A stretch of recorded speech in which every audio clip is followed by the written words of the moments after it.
Alam mo may problema sa pag-iisip, alam mo hindi po papalag, kaya binabaan mo yung sweldo. Mapagsamantala ka. So, di ba negosyante ka? Di ba sa negosyo nyo, lahat ng galaw ninyo, lahat ng labas-pasok ng pera, sinusulat nyo, tama? Di ba everything should be recorded sa negosyo? Nung time O kasi, dito rin dapat everything is recorded. Your Honor, busy po kami kasi Ay, hindi mo pwedeng gamitin busy buhay ng tao dito pinag-usapan natin. Kung sa pera nga, wala, may time ka na mag-record. Pero pag taong pinag-usapan, buhay ng tao, wala kang time. Dapat yun ang tamang talagang gawain mo na nakita mo may problema sa pag-iisip. Dapat agad-agad, ni-record mo yung pumunta ka sa chairman. Diba? Sinumbong mo or pinagamot mo. Hindi mo ginawa, yun ang malaking pagkukulang mo. At questionabling yun. Kasi ang normal na tao, yun yung gagawin. Ipapadoktor siya. po ng Okay. gano'n. Sabi niyo po kanina, pinapauwi niyo na siya at ayaw niya. Tinawagan niyo ba yung mga kamag-anak niya para sabihin yung pangyari na pinapauwi na siya dahil may problema sa pag-iisip? At that time po ng second day po, hindi pa naman alam po na medyo may problema sa pag-iisip. Oh, di ba pinapauwi mo na sana nung ayaw niyang umuwi?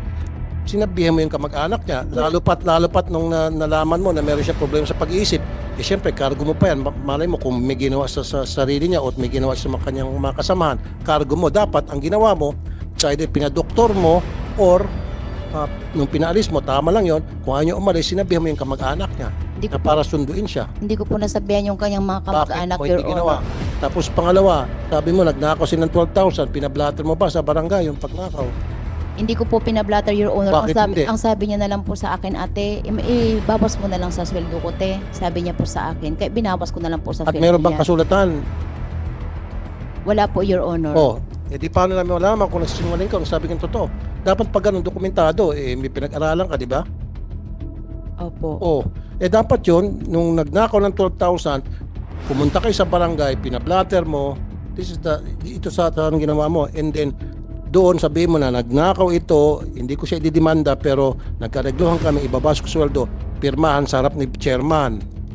Oh, hindi mo ginawa. Hindi ko po ginawa, Your Honor. Oh, tapos hindi mo pinagamot nung malaman mo may problema sa pag-iisip. Nung nakiusap sa iyo, pinayagan mo lang, tapos binabaan mo sweldo, pinagsamantalahan mo yung weakness niya. Alam mo may problema sa pag-iisip, alam mo hindi po papalag, kaya binabaan mo yung sweldo. Mapagsamantala ka.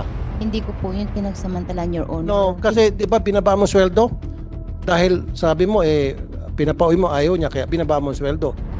Your Honor, ang sweldo at that time po dun sa amin ay 4,500 lang. Ginawa ko pa nga pong 5,000 yung sa kanya, Your Honor. Kasi 2020 po yun, Your Honor. Pero yung sinabi mo kanina na nakita mo may problema sa pag-iisip, naglagay ng pako, naglagay ng pubic hair, etc. Doon mo na-determine na may problema sa pag-iisip.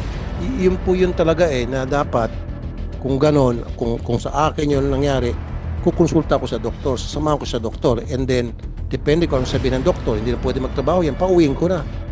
Or kung ayaw niya magpa-doktor, ikaw mismo magpapauwi sa kanya, tatawag ka sa kamag-anak para kung sakali man may nangyari, hindi mo kargo. Kasi nga, tinimbre mo at itinimbre mo kay chairman. Ganon yun, di ba? Yan din yan sa negosyo, di ba? Negosyante ka? Di ba sa negosyo nyo, lahat ng galaw ninyo, lahat ng labas-pasok ng pera, sinusulat nyo, tama? O, magaling ka sa pagsusulat sa negosyo. Dito, hindi mo nagawa, hindi mo na-apply. Natural lang yan, di ba? Everything should be recorded sa negosyo. Nung time, O, dito rin dapat everything is recorded. nung time kasi, Your Honor, busy po kami. Kasi Ay, hindi mo pwedeng gamitin busy buhay ng tao dito pinag-usapan natin. Kung sa pera nga, wala, may time ka na mag-record. Pero pag taong pinag-usapan, buhay ng tao, wala kang time.